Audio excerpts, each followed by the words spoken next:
treo lẳng không thế đấy.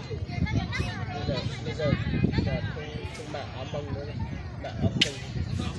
Áo kinh bảo kể chuồng cũng được á. Áo kênh. Đó vào cái kinh kể chuồng cũng được. Quay được.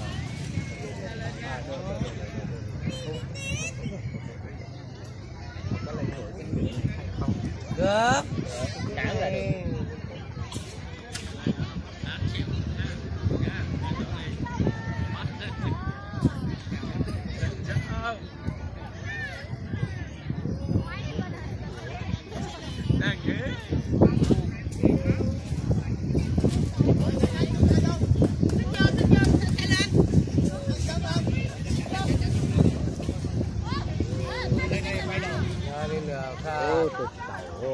Bên bọn nó thôi tàu lần này là đẩy được á.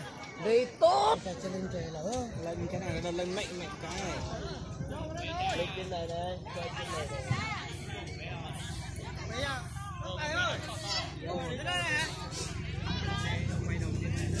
trên này này. Quay trên này cho nó bàn đi.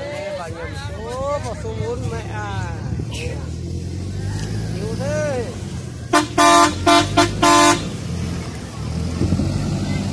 Đi chỉ đi chơi việc.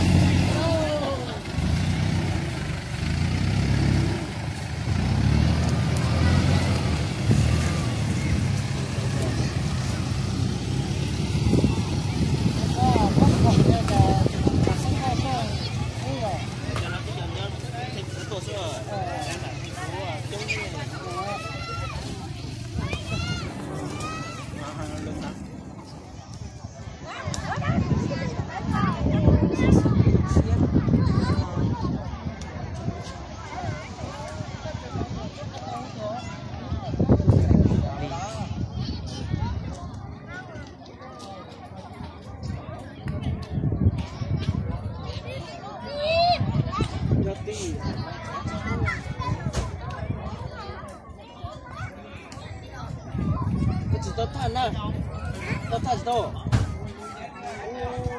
Mà tao im đi. Nó mò, anh đi mò, chúng đầu con lấy gì? Chúng đầu lấy chung lấy cho nó.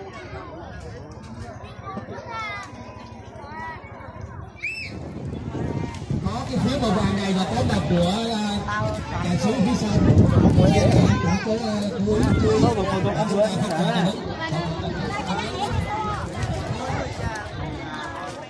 xin mời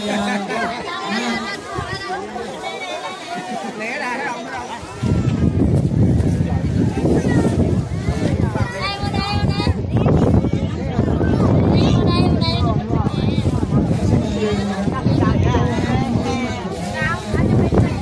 Bây giờ phải nâng cao vậy à? Bây giờ phải nâng cao được cái này nâng cao. Hết tụi em.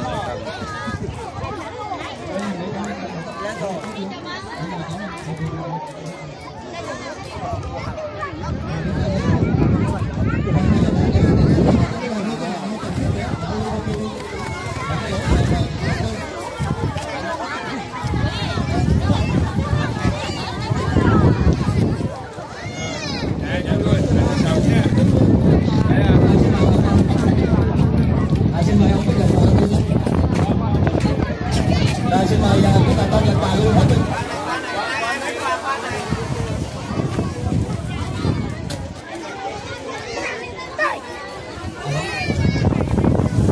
Xin mời bà con nhận quà luôn hết bên phía bên tay cha phải của tôi. Xin mời bà con nhận quà không? Ai có biểu đứng qua bên này, ai có biểu đứng qua bên này. Nhận qua đây đi ạ. Ai có biểu qua bên này.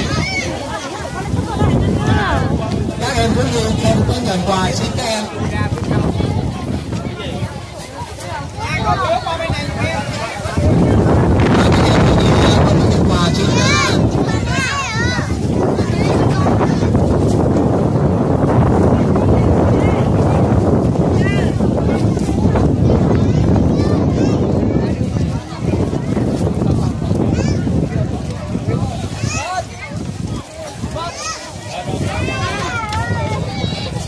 Không xả rác nhá.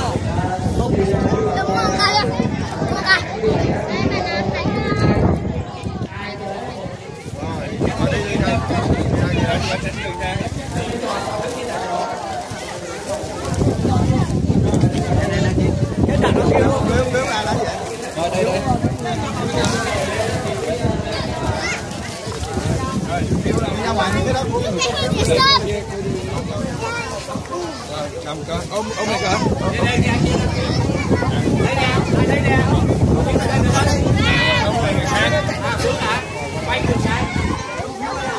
Đừng có đi cái camera của nó luôn.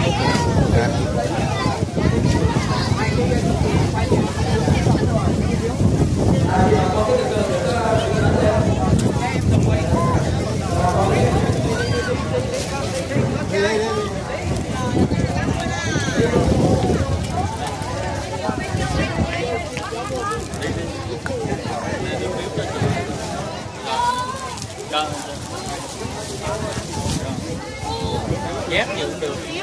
Rồi.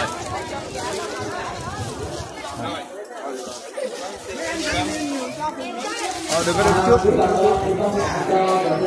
Đây, đây. Đi người đang thiếu gì mấy đứa này. Vân Vân.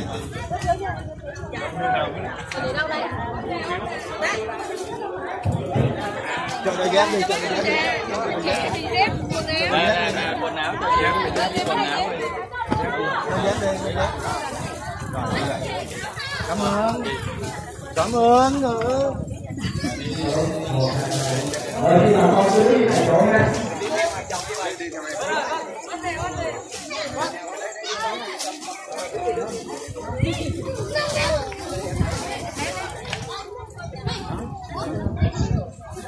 Chân này nó ghép đi. Cho cháu ghép đi. Rồi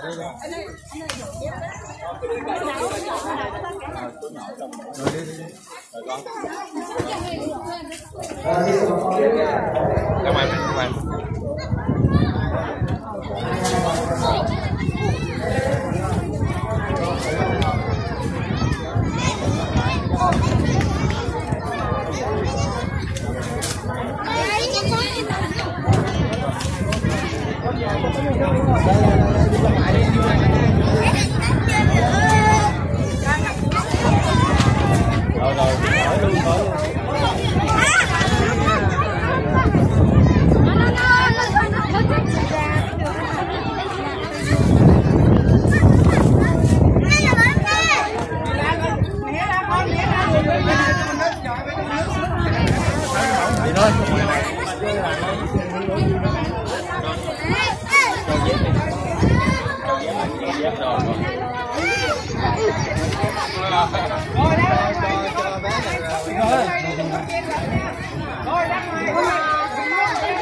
Cho nó nhét hay bộ đồ đi.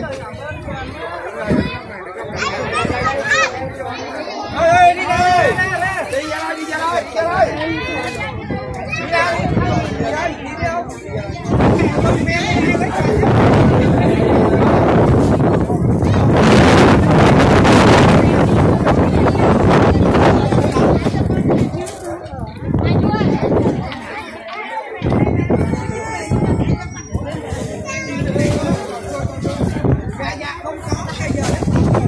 Đi con ơi, đi đi đi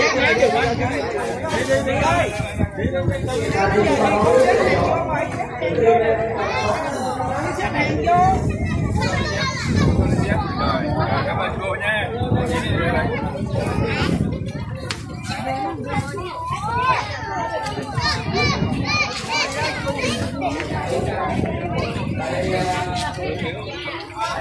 Phiền. Có gì cho con? Cảm ơn cô. Đúng rồi. Cho mày cảm ơn. Sao mày một mình mày tao đi kia còn không nổi nữa có mày cho nó đi. Bỏ vô. Đó.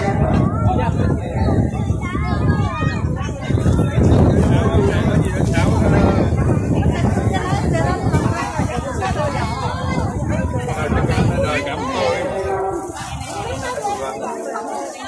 Chú lại đây nhé.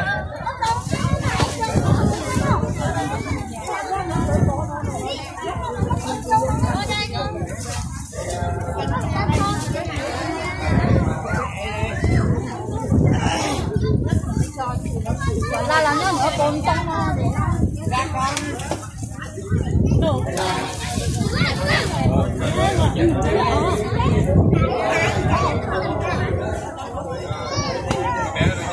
theo chú xong rồi đi.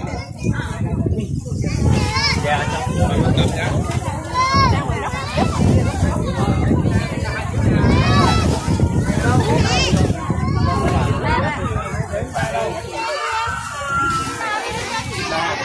Đi đi.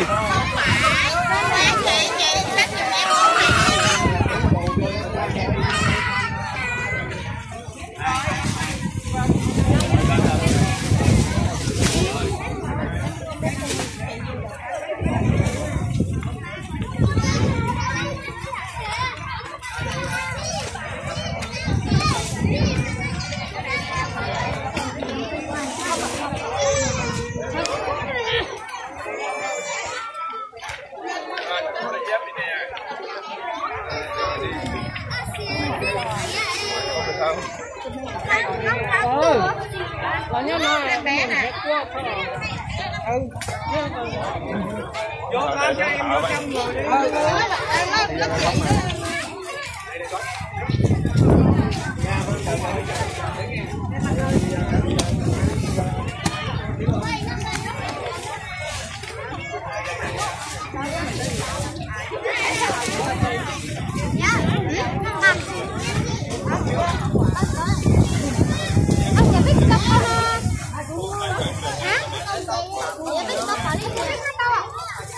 Đi đi đi.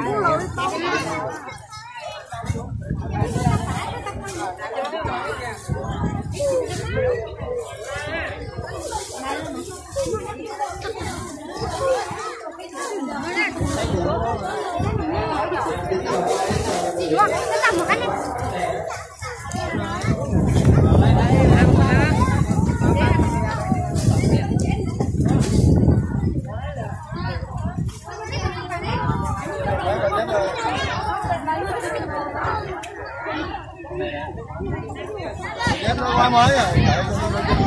Đây là dép rồi. Mang mẹ ăn Tết nhé, mình đi chơi nhanh được không? Còn này nha. Rồi.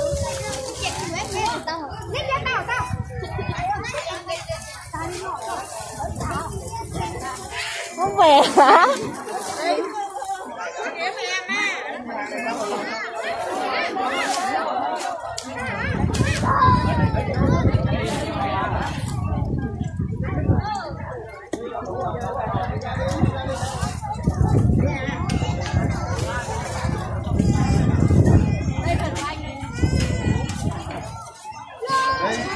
Ở đó của